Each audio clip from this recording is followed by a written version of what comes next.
Hi, Nick. Good evening. So, ngayon, bubuksan natin itong mga dumarating ng namin. So, alam nyo, minsan, hindi ko na alam kung ano yung mga dumarating na parcel dito sa bahay. Samahan nyo na lang ako mga sabi natin buksan ito.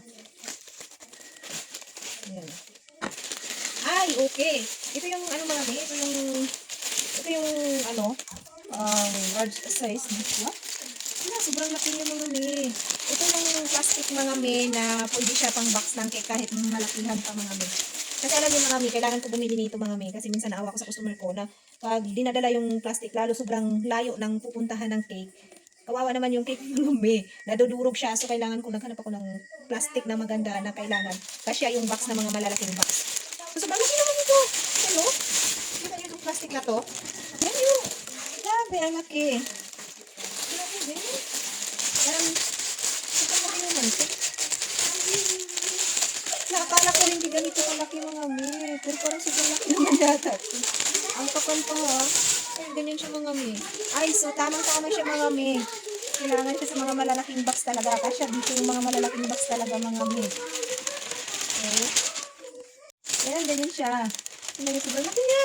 So, bukas try natin kung kakasya yung size 12 by 12 na box, no? Yun, ganyan siya mga mi. So, tama-tama na kahit hindi natin siya, mga mi. Para naman kahit paano, yung cake na order nila mga mi, hindi ma-damage. Lalo na yung mga umuwi sa mga bundok mga mi, talagang sinasakyan habal-habal. So, kailangan talaga meron silang, safe na siya mga mi.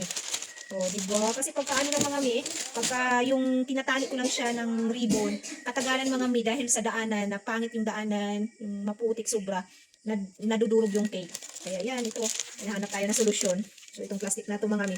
Buti na lang may nakita akong shop na sobrang lalaki ng mga plastic, kasyang-kasya yung mga 10 by 10 na box, at mga 12 by 12 na box, mayroon sila mga mi. So, ito na yan. So, try na natin ito mga mi. Next, tomorrow na lang, tomorrow. Yan, pero sobrang, ang laki. Grabe. 100 pieces to mga mi, yung binili ko 100 pieces. At ito lang yung katamtaman, ang laki. Ito yung small size mga mi. Ayan. Yan, small size to siya. Ito, yung size nito, 12 by 12. Number 12. So, kasya siguro dito yung 10 by 10 na cake box at yung 12 by 12. Tingnan natin bukas. So, ito naman yung maliliit na size. Kumuha na rin ako. Medyo may kamahalan lang yung ganito mga mino, pero at least naman, meron tayo na save yung mga cake na darating sa kanila. Yes. Diba? Kasi kawawa yung customer ko minsan mga mi talaga naghanap sila ng plastic na mga malalaki para sa kanilang cake. Yan. At ito naman siya mga mi. Oh. Ito ay small size lang siya mga mi. Yan yung print natin. Oh, diba? Cute. Made with love.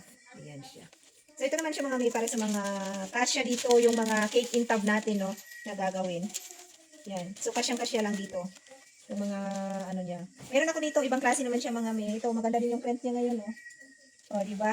So, yan lang mga mi. At sa mga gusto din bumili ng mga ganitong ganitong take out bag, ay ilalagay ko lang yung link sa yellow basket.